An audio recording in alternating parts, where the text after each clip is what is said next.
மகிமை நிறைந்த ஆண்டவர் இயேசு கிறிஸ்துவின் நாமத்தினாலே யாவருக்கும் அன்பின் வாழ்த்துக்கள்.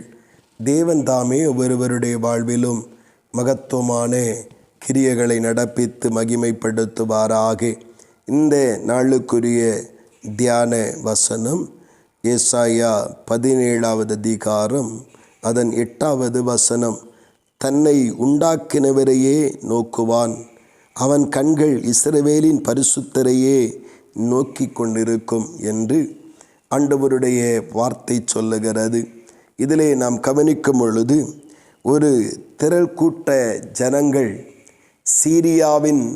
சீரியாவின் அந்த சூழ்ச்சிகளுக்கு, சீரியருடைய அந்த யுத்த பயங்கரங்களுக்கு தங்களுடைய வாழ்வை இழந்து ஒரு சிறு கூட்டம் மாத்திரம் மீதி இருக்கிறது.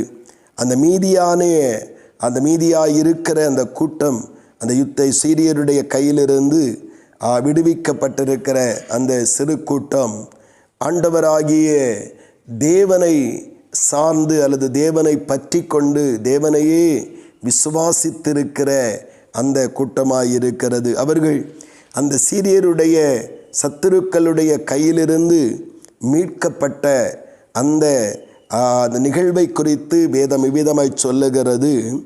தன்னை உண்டாக்கினவரையே நோக்குவான் அப்படி என்று சொல்லப்பட்டிருக்கிறது.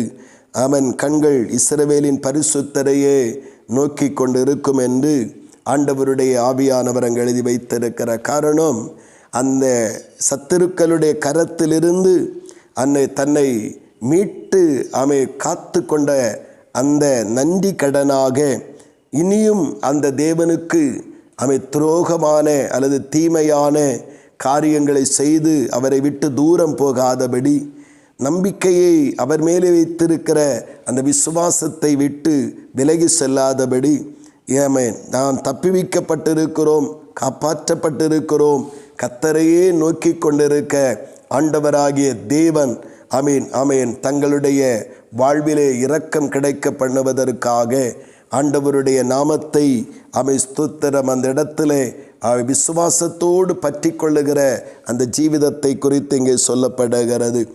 பிரியமானவர்களே, சத்துருக்களுடைய கரத்திலே நாம் சிக்கி அழிய வேண்டிய இடத்திலே தேவனாகிய கர்த்தர் கிருபையாய் நம்மை சத்துருக்களுடைய கரத்திலிருந்து விடுதலையாக்கி இருக்கிறார். நாம் இன்னும் தேவனை மறந்து அல்லது தேவனை மறுதலித்து அவிசுவாசமுடையவர்களாக தூரம் செல்லாதபடி, இந்த தப்புவிக்கப்பட்ட மீதியாயிருக்கிற ஜனம் எப்படி கர்த்தரை நோக்கி கொண்டிருக்கிறதோ, கர்த்தரை சார்ந்து வாழ தங்களை அர்ப்பணித்திருக்கிறார்களோ, அதை போல நாமும் நம்முடைய வாழ்விலே நம்மை கர்த்தர் இந்த சத்துருக்களுடைய கரத்திலிருந்து மீட்டு விடுவித்து இரட்சித்திருக்கிறபடினாலேயே கர்த்தரையே சார்ந்து நிற்கிற, கர்த்தரையே பற்றி கொண்டு நிற்கிற, கர்த்தரையே நோக்கி இருக்கிற ஒரு உத்தமமான வாழ்வை ஒவ்வொரு நாளும் நம்மளை உறுதிப்படுத்தி கொள்ள வேண்டும். அது மகிமையான சீரான தேவனுடைய நன்மைகளையும் ஆசீர்வாதங்களையும் மேன்மைகளையும் அனுபவிக்க நம்மை நடத்தி செல்லுகிறதாயிருக்கும். நாம் தப்புவிக்கப்பட்டிருக்கிறோம்.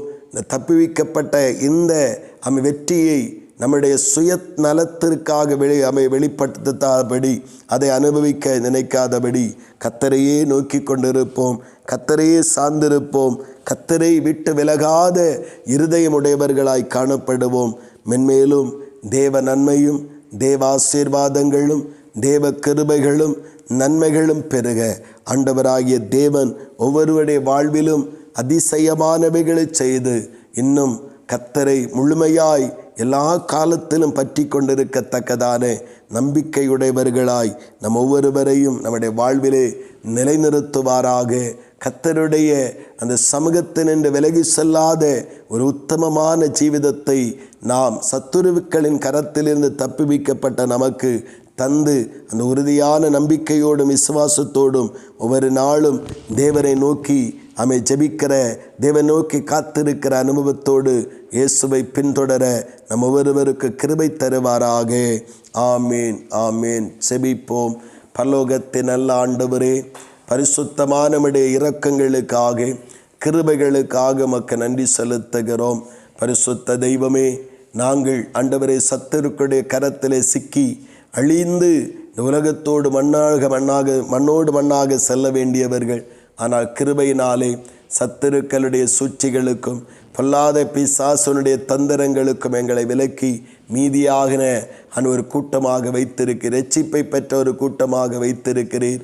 நாங்கள் எங்களுடைய இரட்சிப்பை இன்னும் அவமாக்கி கர்த்தரை விட்டு தூரம் போகிறவளாய் இராதபடி எங்கள் கண்கள் கர்த்தரையே நோக்கி கர்த்தரையே சார்ந்து கர்த்தரையே நம்பி வாழ்கிற அந்த உத்தமமான வாழ்க்கை உறுதிப்படுத்தி கொண்டு நன்மையானவைகளை கர்த்தரிடத்திலிருந்து சொந்தமாக்கி கொள்ள ஒவ்வொருவருக்கும் கிருபையை தாரும் ஆண்டவரே.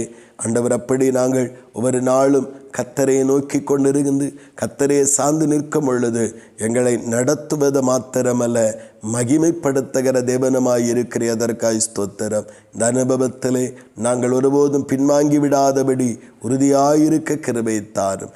அப்படி நீங்கள் செய்கிறபடியாய் ஸ்தோத்திரம். இயேசு கிறிஸ்துவின் மூலம் செபிக்கிறோம் ஜீவனுள்ள நல்ல பிதாவே.